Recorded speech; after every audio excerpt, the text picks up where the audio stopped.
ด้อบ่าวลุงเลยสบายดีป้าโอ้ลุงเปิดภาพเปิดคลิปออกมาพ่อกับบ่าวน้อยเสือแดงเด้อมื้อนี้เนาะมันยังได้นี่นะมื้อนี้มื้อมันยังก็นี่มันกินชเบลแม่นบ่ฮะมันกินสมาร์ทจ้ะเอาพี่น้องเลยเนาะหลังจากที่ว่าเมื่อวานนี่ก็ไปงานบุญมื้อเนาะมามื้อนี้ก็สิมางานทางโรงเรียนลูกชายเพิ่นจัดงานวันคิดสมอกสมาร์ทเพิ่นบ่เนาะกำลังมาหัวหน้าโรงเรียนเอารถเขามาจอดไว้ก็รอถ่าทางน้องเจอเพิ่นมาดังเพราะว่าเพิ่นขับรถแมงเตอร์เอารถมาเองเนาะเพิ่นพากันมาหลังกับอาจารย์เอาก่อนอื่นกับทักทายสบายดีเนาะสบายดีกันวัดสุขคนยินดีต้อนรับเข้าสู่ช่องแม่น้องกับเตอร์คือเก่าพอๆกันอยู่ในโรงเรียนมื้อนี้เนาะยังบ่ได้เข้าข้างในพี่น้องเลยเนาะมาถ่ายบรรยากาศให้พี่ให้น้องได้เบิ่งนำกันว่าข้างในเพิ่นจัดงานแบบใดเนาะจัดงานวันคิดมาดคิดเมษเพิ่นแมงเตอร์บอกว่านั่นหรอกใส่ชุดแดงคักแค่มีแต่ใส่ชุดแดงไปชิเต้นบ่ลูกมันนี่มันชื่อขนมขับไปให้สาวคู่แหละลูกยังไม่ชื่อถาน้องก่อน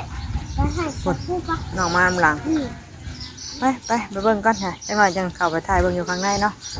อาจจะเป็นจังใดเนาะพี่น้องเลยบรรยากาศอยู่ข้างใน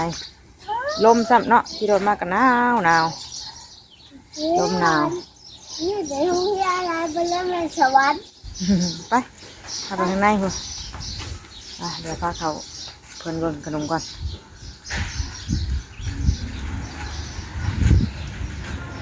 พี่น้องเลยเขามาข้างในโรงเรียนวันนี้เนาะเบิ่งก่อน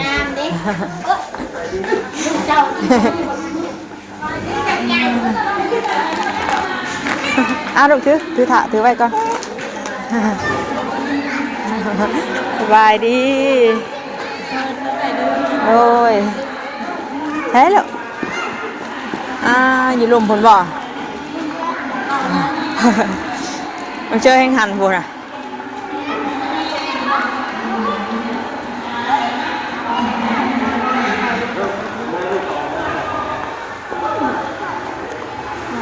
นี่สิเป็นโรงเรียนเพื่อนพี่น้องเนาะแต่เขามาชมกันอยู่หน้าโรงเรียนถึงมื้อน่ะไม่ได้เข้ามาข้างในนี่เด้อนุบาล1อนุบาล2อันนี้ไอ้ตาเพิ่นเรียนกำลังเจอเนาะอนุบาล3นี่สิเป็นพวกอนุบาลเพิ่นทางนี้โรงเรียนเพิ่นก็กว้างใหญ่เลยพี่น้องเอ้ยใช่ลูกถือไว้ก่อนลูกถือไว้ก่อนพุ่นน่ะแม่น้ำพิงพุ่นน่ะจัดงานใหญ่เด้อนี่เนาะ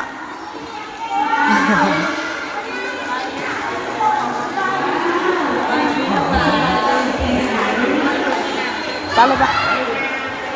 โดยไปนั่งโดยไปนั่ง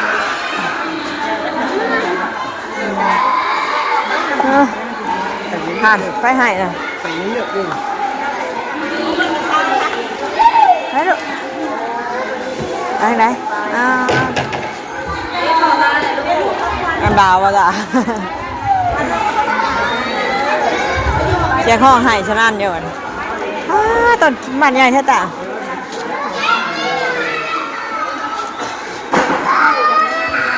พี่ดุเอาเบิ่งผัวมันเอาหายยังบ่สบายดีเอาตึ๊บท่านบอกนายจะพูดยังคนอยู่อนุบาล2บอกบุกเป็นยัง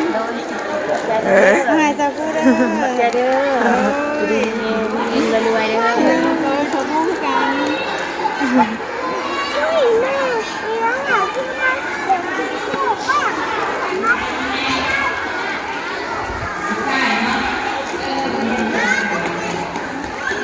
ใช่ลูก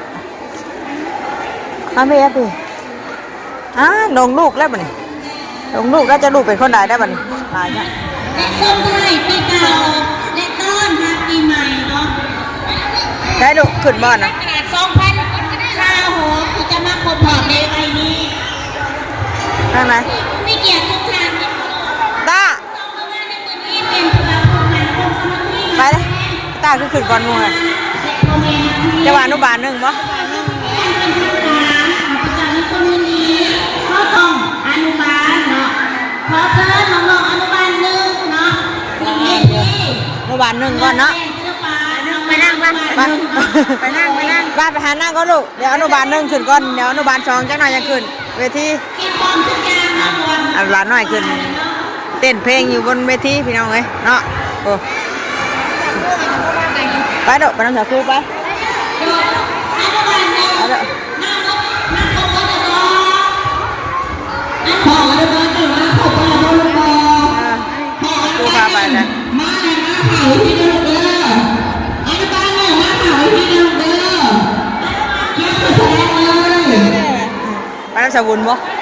ไปน้ำสาวบุญบ่เดี๋ยวแจ้ง ไปก็ต้องอ้อมไป เดี๋ยวจะว่า คือต้องอ้อมไปได้เจ๊ก บอลบอลบอลบอลขออนุบาลหนึ่งบอลบอลลูกอนุบาลสองมาแสดงไม้หาที่เดิมเด้อ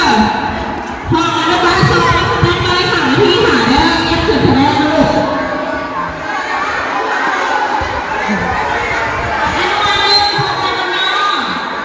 พ่อแม่ปกป้องมันนั่งมาลูกหลานของอนุบาลหนึ่งมันเข้าไปไหนมาน้อง ถ้าเพิ่นอยู่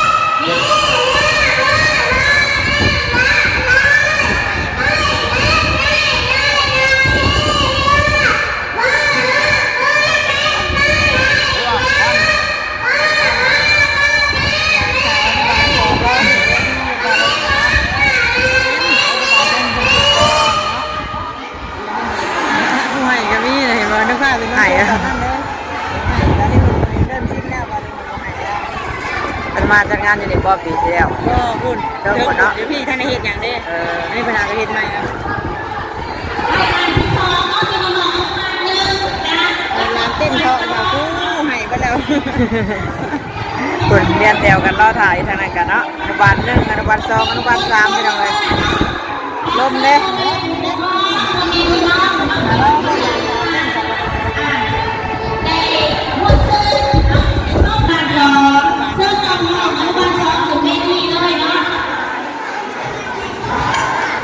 นุบาลสองแล้ววันนี้อนุบาลหนึ่งแล้วนะ ว่ารัฐบาลหนึ่งเนี่ยช่วยประเทศไทยเพราะว่าเป็นเพลงนะมีเพลงเด็กเดี๋ยวรัฐบาลสองเนี่ยช่วยประเทศไทยคือมันบอกว่าจะเป็นถ่ายฟังมันอยู่ระบบนั้นเนาะทำพิงลงแน่ ใช่ให้เกิดมาแล้วว่าผู้ว่าจอย เอาไปไหนถอดเกือบเลย เอาขึ้นมาถอดถอดเดียวเนาะถอดได้ว่ะ เพื่อมาใส่รองเท้าเลยนะ น่ะตัวอ้วนอุ้มเกินเดียว อยู่ร่วมกันให้อยู่ทางไหนเตอร์ คุณวะ กันมันอยู่ทางไหนไปทางนั้น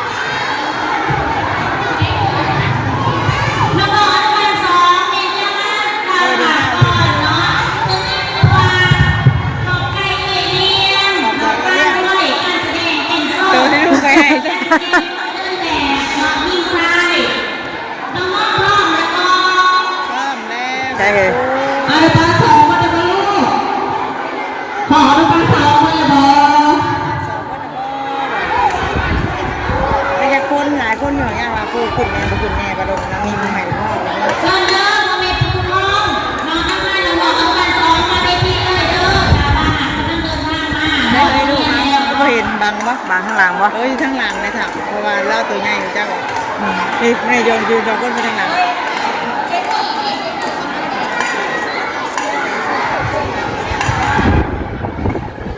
ลงแม่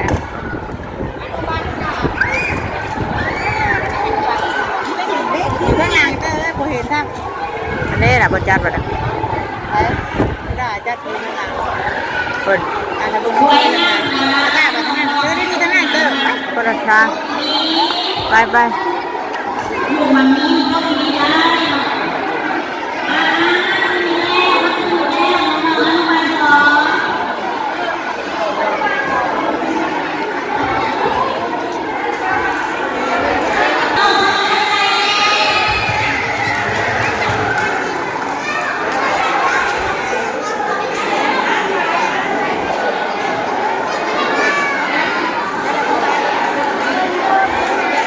อยู่คนละข้างกับไอ้บ่ได้ใกล้กันซ้ำคน อ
จับกับอ้ายได้วันนี้จับคู่กันได้พี่น้องเลย เมื่อกี้นี่อยู่คนละข้าง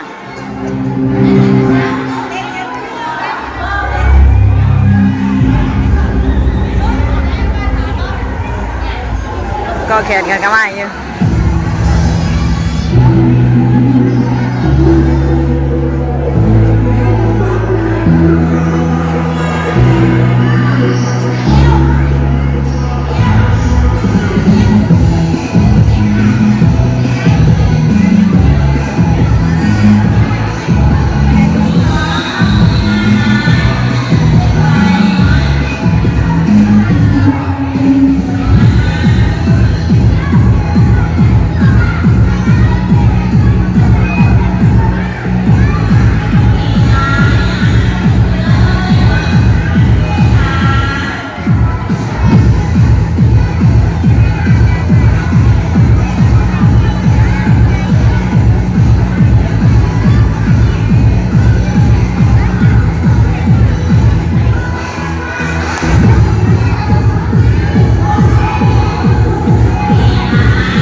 แล้ววันนี้เนาะใช่อนุบาล3เพิ่นขึ้นต่อพี่น้องเลยถึงว่า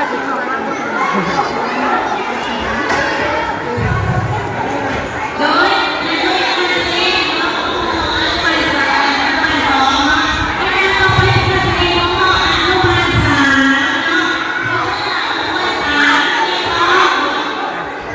น้องๆอนุบาล3ขึ้นมานี่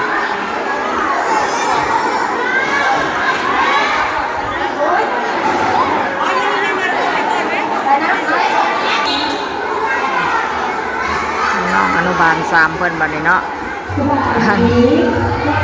จักจะได้บางโมบ่ได้พุ่นโมบางบ่ได้บ่เห็นเนาะบ่เห็นคักปานใดพี่น้องเอ้ย น้องๆจะมาเต้นเนาะจะมาเต้นแสดงเนาะเอ้ยมีนะบ่ได้เต้นเอ้ยบิวคือบ่เห็นเนาะมาแล้วมาสิได้สมมุติว่าท่านได้มาผู้ว่าการแต่ละคนเนี่ยค่ะเอาใจใส่ทุกความสามารถเนาะ เต้นรวมกันบัดนี้ การปฏิบัติคนเป็นที่ ตาเฮานอนบอดเดียว ไม่ได้หงเงี้ยซักซ้อมถูกถูกงานว่าน้องๆเรียนโรงเรียนของประเทศชาติเนาะอย่างไรเรียนรู้คุณภาพเนาะบอกว่าต้องเลือกการเรียนทั้งกายทั้งใจเนาะ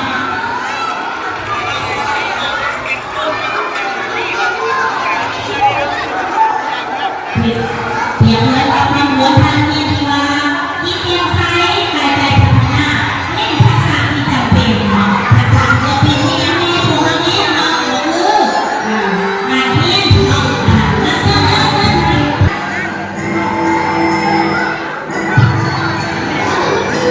ตาจะเต้น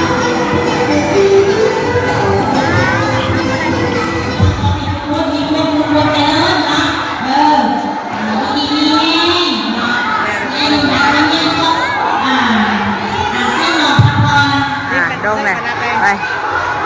ลงเลยพี่น้องเลยไปรับทางไหนพี่ป่ะไปมารับเปิดก่อน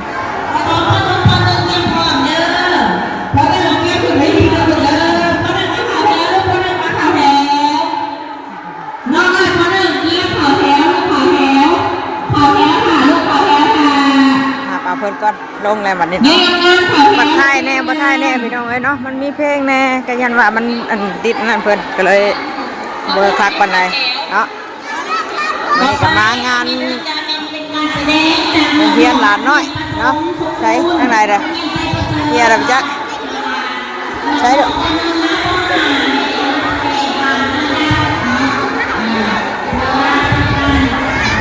ลงพุ่นป่ะลงพุ่นป่ะแม่มาละทางพี่ลงทางนั้นทางพี่เร็วเร็วเร็วเร็วเร็วเร็วจ้าเอ๋หาแม่เห็นว่าเลยจ้าเร็วกันมาละทางนี้ลงนี่มีมาหาเกิดไปดูไปเอาเกิดไปมาหาท่านแจ๊บบ่หาเกิดไปแจ๊บเด่นอ่ะแม่นบ่น่ะบ่แม่นเนาะ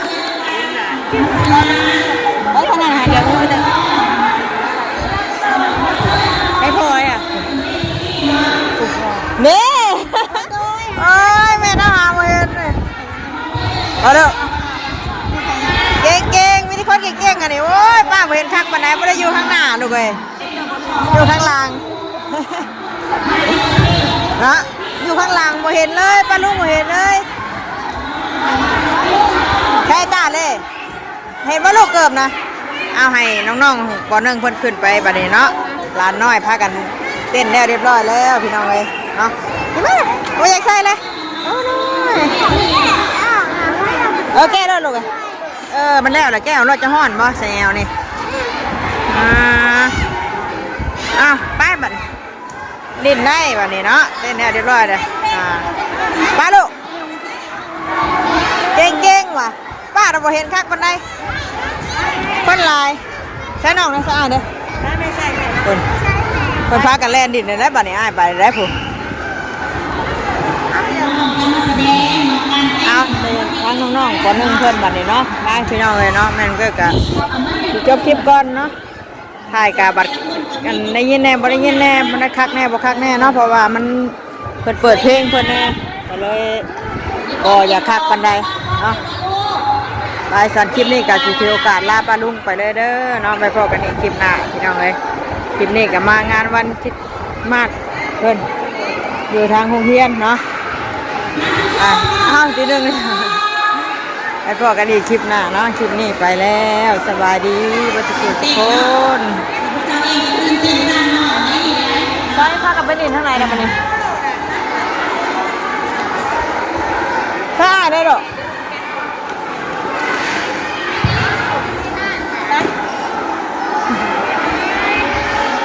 เยี่ยมมือ